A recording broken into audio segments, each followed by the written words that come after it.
maravilha. Quem encontrou, diga glória a Deus. Diz assim a palavra do Senhor: perseverar em oração, velando nela com ação de graças. Deus, nós te agradecemos pela tua palavra. Oh glória, pelo que o Senhor já está falando conosco aqui nessa noite, e por tudo que o Senhor ainda vai dizer, porque a tua voz é bem-vinda no nosso meio, porque quando o Senhor fala, o nosso coração se alegra, porque quando o Senhor fala, a nossa alma é curada, nosso coração é restaurado, e é por isso que a tua voz sempre terá lugar no meio dessa igreja.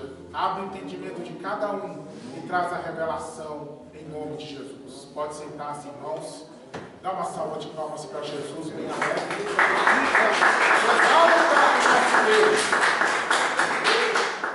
A Bíblia vem falar sobre perseverança em oração.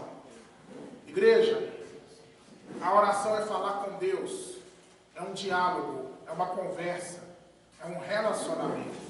Quando nós olhamos para a oração da maneira correta, ela deixa de ser um ato religioso, cerimonial e muitas vezes cansativo demais.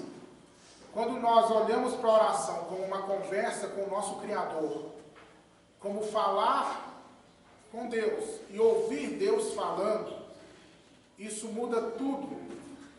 Porque quando tiramos esse momento para orar, nós iremos ver o quanto é maravilhoso estar aos pés do Senhor. E eu tenho a certeza que todos aqui amam a Deus. E quando você ama alguém, o seu prazer, a sua satisfação é estar perto daquela pessoa, é estar próximo daquela pessoa, é conversar, é ouvir falar, ouvir aquela pessoa falar. E assim é o nosso relacionamento com Deus. E a oração, ela é extraordinária, porque é esse elo de comunhão que não pode faltar nas nossas vidas. Nós vivemos tempos maus, difíceis, atribulados, e a necessidade de orarmos mais é muito mais do que nós podemos imaginar. Se você sente que precisa orar mais, calcula aí milhões de vezes maior é a sua necessidade, maior é a nossa necessidade. Mas se não houvesse problemas e lutas e tribulações, só o fato de estar relacionando com Deus já é de todo valor para nós nos entregarmos em oração. A oração precisa ser perseverante, em primeiro lugar. O que é uma oração perseverante? É aquela que continua, aquela que é um prosseguimento, aquela oração que não para. É aquela oração que não é momentos aqui e momentos depois. É aquela oração, meus irmãos, que não é paralisada pelas circunstâncias da vida. Ou seja, você desenvolve uma vida de oração. A oração não é um acidente para você. A oração, ela faz parte da sua vida. É essa a vontade de Deus para nós sobre a oração.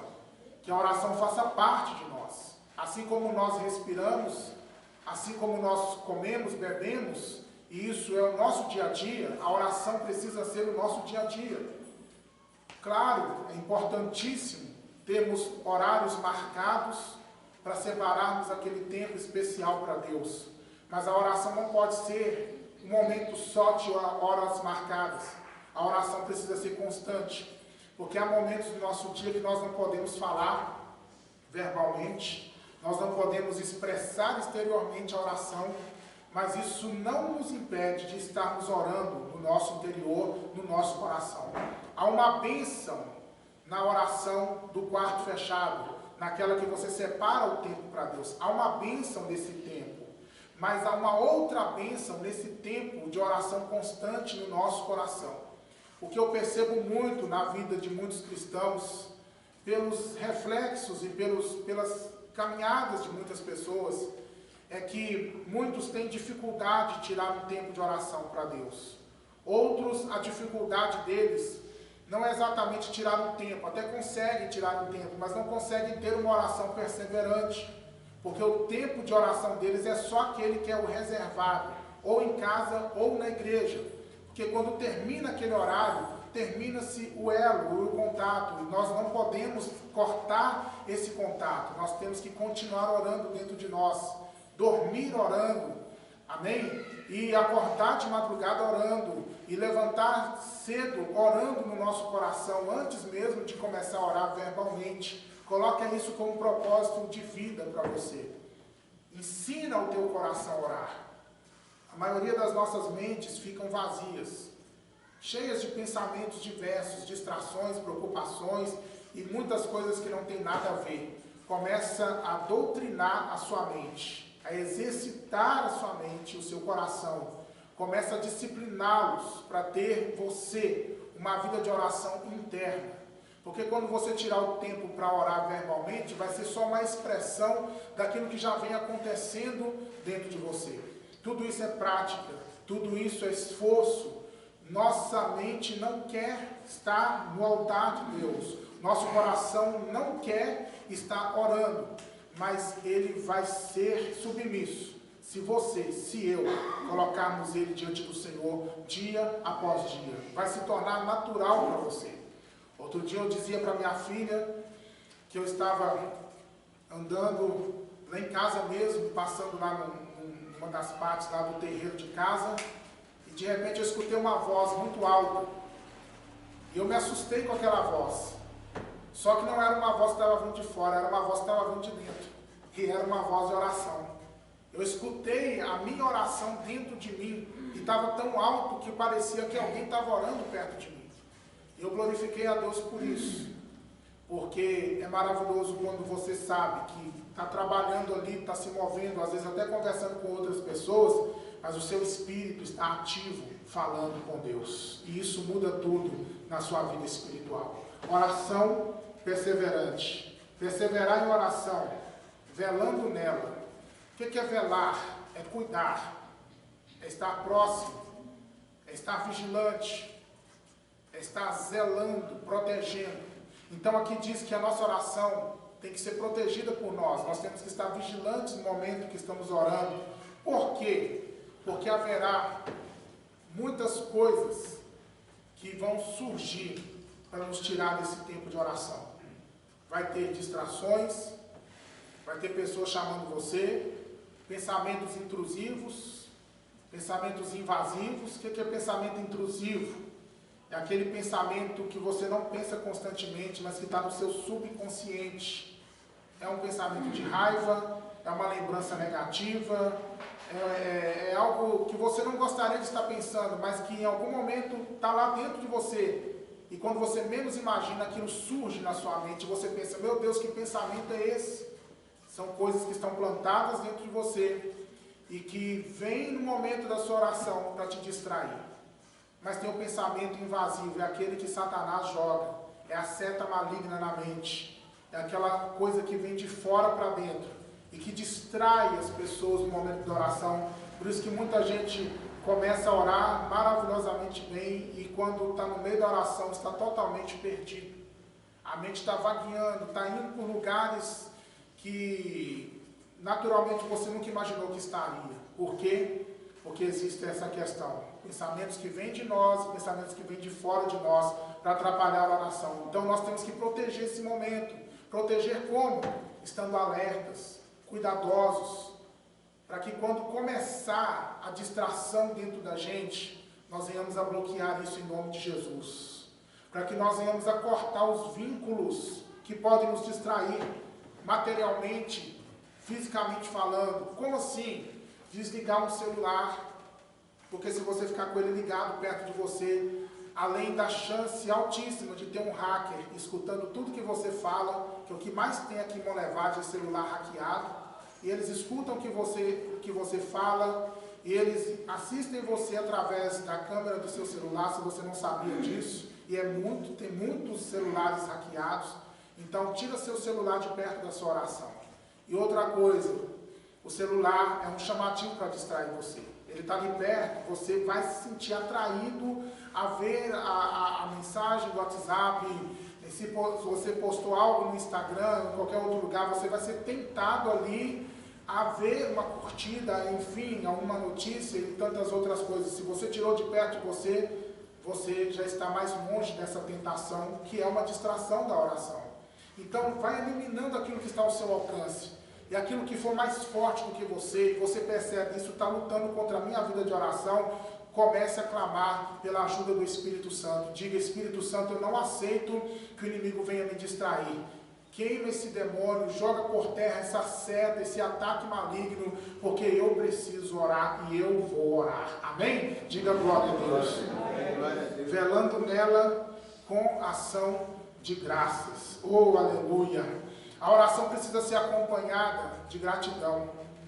Nosso tempo de oração não pode ser só pedir, pedir, pedir, pedir. Pedir faz parte. O próprio Jesus nos ensinou que devemos pedir. Mateus capítulo 7, versículo 7. Pedi e dá-se-vos-á. Buscai e achareis, batei e abri-se-vos-á. Porque todo aquele que pede recebe, o que busca encontra, é o que bate abri-se-lhe-á. Não há problema em pedir, nós devemos pedir. Mas a oração, meus irmãos, deve envolver gratidão. Gratidão, louvores, adoração a Deus. Então, enquanto você estiver orando, agradeça. Agradeça pelo que Deus já fez na sua vida. Quantos milagres, quantas bênçãos, quantas maravilhas o Senhor já operou. Sim ou não? Quem aqui tem pelo menos uma bênção para contar, diga glória a Deus. Então, eu sei que você tem muito mais, mas uma é o mínimo, porque não tem ninguém aqui com 0 bênçãos. Todo mundo aqui está sendo abençoado por Deus. Agradeça a Deus por essas bênçãos. Agradeça a Deus pelas bênçãos que estão acontecendo agora na sua vida.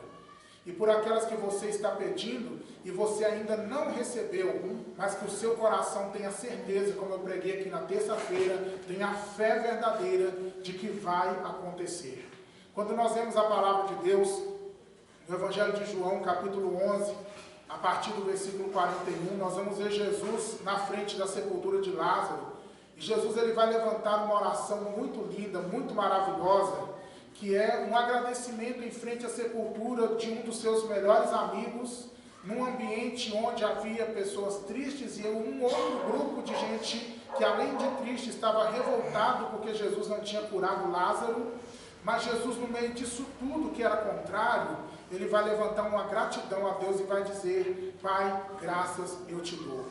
Por que Jesus agradeceu quando não tinha nenhum motivo visível para agradecer? Porque Jesus estava olhando além da sepultura, ele estava enxergando um Lázaro ressuscitando, uma alegria voltando para aquelas pessoas. Jesus estava vendo a restauração e a vida, onde todo mundo só enxergava a morte, ele estava vendo a vida. Foi por isso que ele agradeceu. Assim deve ser o nosso coração. Enquanto oramos por algo que ainda não veio e não tem às vezes possibilidade de vir, de acontecer naturalmente falando, nós precisamos agradecer pela fé. Então, você está orando pela sua família perturbada, atribulada, desviada, comece a agradecer pela salvação deles. Comece a louvar a Deus porque você tem uma família. Agradeça a Deus por todas as bênçãos que já vieram para a sua casa e pela sua família do futuro. Veja espiritualmente uma família unida, uma família restaurada, uma família forte na presença do Senhor.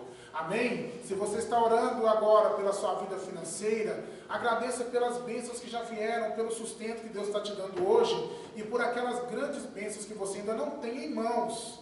Mas se você tem no coração, já vai agradecendo pela casa que você não tem, pelo emprego que você não tem, pelo dinheiro que ainda não chegou, pela porta que ainda não se abriu. Faça isso na sua oração com toda a alegria, porque você vai ver, aleluia, o quanto essa gratidão abre portas no mundo espiritual para que os milagres de Deus se manifestem diante dos nossos olhos. Diga glória a Deus.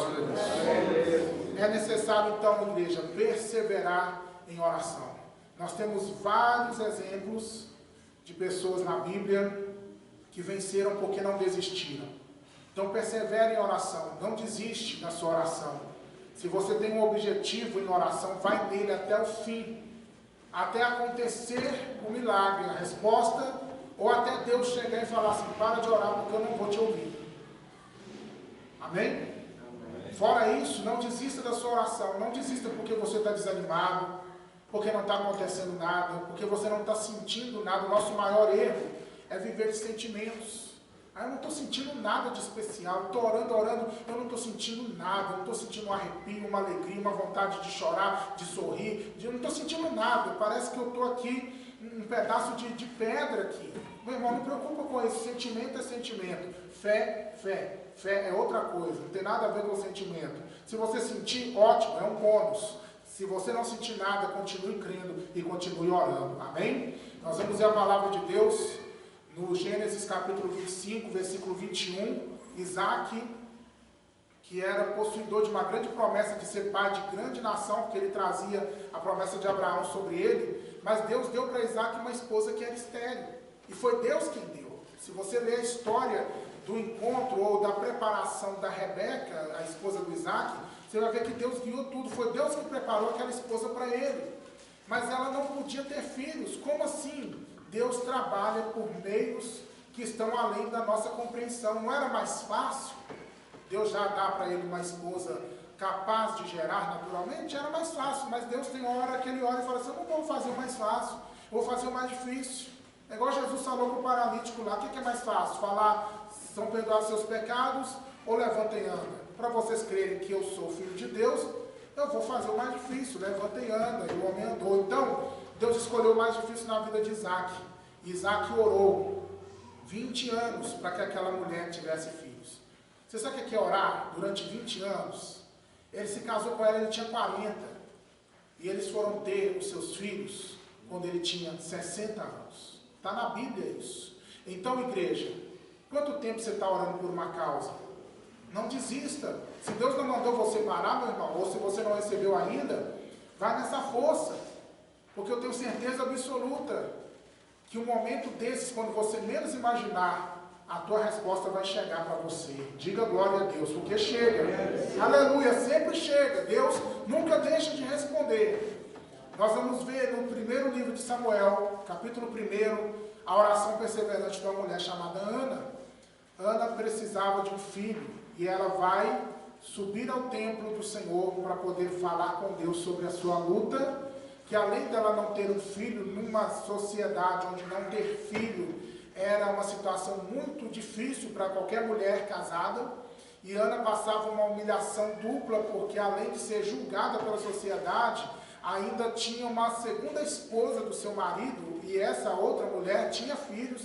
Então ela zombava de Ana, e Ana indo para adorar a Deus, a Bíblia diz que muitas vezes ela ia chorando, porque a mulher ia no caminho. Você já imaginou uma situação horrível dessa?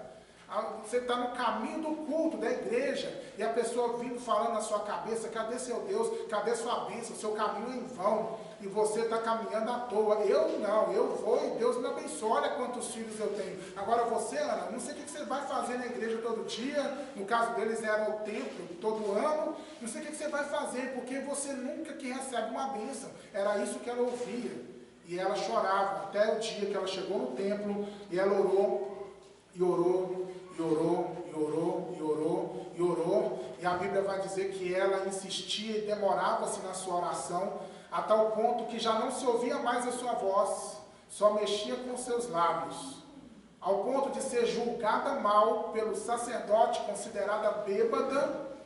Mas nesse ponto, ela levanta o seu clamor, e recebe uma palavra, e abraça aquela mensagem, que dizia para ela: vai e seja feito como você pediu. E Ana sai dali abençoada, com o seu ventre curado, né? E ela vai voltar para a sua vida natural, e ela vai gerar um filho, que foi o grande profeta Samuel. Amém? E depois disso ela ainda vai gerar mais 2 meninas e mais 3 meninos, porque a bênção de Deus é abundante. Glória a Deus. Lucas capítulo 18, Jesus diz para nós sobre o dever de orar sempre e nunca desfalecer. Ele conta a história parabolicamente, uma história simbólica de uma mulher viúva que insistia para ser atendida pelo juiz, que não queria atendê-la. Ela tinha um problema com alguém, uma causa a ser resolvida, e o juiz não atendeu, não recebeu aquela mulher, mas ela insistiu, ela perseverou, e a Bíblia diz que o juiz então se move por ela, e ele vai dizer: eu não tenho nenhuma obrigação de fazer qualquer coisa por essa mulher, mas porque ela insiste muito, porque ela não desiste, eu vou julgar a causa dela. E aí Jesus vai fazer uma pergunta para mim e para você dentro dessa parábola de Lucas 18. Porventura Deus não fará justiça aos seus escolhidos que clamam a Ele de dia e de noite, é claro que em breve lhes fará justiça. Então persevera na sua oração, não desiste do seu clamor, amém? Glória a Deus. Quando a Bíblia fala sobre velar, e eu citei vários exemplos aqui de lutas e batalhas que vem na oração, coisas nossas, coisas do nosso exterior, mas eu não posso deixar de falar das batalhas espirituais que acontecem quando nós dedicamos a orar. Igreja, você não vê, você não sabe o quanto o mundo espiritual está se movimentando agora nos ares contra esse culto, contra essa mensagem e contra a oração que você está fazendo neste lugar. E cada vez que você ora, o mundo espiritual se move. O inimigo se move contra, mas os anjos e Deus se movem em seu favor. E nós vamos ver no capítulo 9, no capítulo 10 do profeta Daniel, uma batalha espiritual terrível que ele teve que enfrentar quando ele estava orando por uma resposta pelo seu povo. Israel estava no cativeiro, na verdade Judá estava no cativeiro, havia uma promessa deles serem libertos de lá depois de 70 anos, mas não tinha nenhum sinal, os 70 anos já estavam terminando, não tinha nenhuma mudança, não tinha nenhum sinal que a profecia ia acontecer. Mas Daniel foi buscar respostas de Deus, e a Bíblia diz que ele orou, a Bíblia diz que ele jejuou, e nesse clamor ele permaneceu 3 semanas inteiras, até que o anjo de Deus chegou para ele com a resposta, e o anjo disse: desde o primeiro dia que você se propôs a buscar, foi dada a ordem de Deus, e eu vim por causa das tuas palavras. Mas o príncipe da Pérsia me resistiu durante 21 dias. Esse príncipe da Pérsia não era um homem, não era um príncipe da terra, mas era um principado do reino das trevas. Paulo vai falar sobre principados em Efésios capítulo 6, a partir do versículo 9. Principados são uma classe de anjos caídos, uma classe poderosíssima de anjos rebeldes, que estão nos ares, na região celestial, e estão ali para atrapalhar os projetos de Deus na minha vida e na sua vida. E eles são bloqueadores de oração, são eles que guerreiam quando você está orando, para que você não receba respostas. Mas Daniel insistiu, ele perseverou, até que a resposta chegou até onde ele estava orando. Resiste em oração, meu irmão, minha irmã, porque a vitória no mundo espiritual, ela dependerá da sua insistência aqui na terra. É claro, os anjos guerreiam, mas não depende só deles, depende de eu e você não desistir. Muitas vezes os anjos estão pelejando, mas da nossa parte, sabe o que a gente faz? Eu desisto, eu não quero mais saber disso. Eu me cansei, estou desanimado, eu não vou mais orar sobre isso. E aí os anjos não têm mais por que lutar. Você que vai incentivar os anjos na sua oração.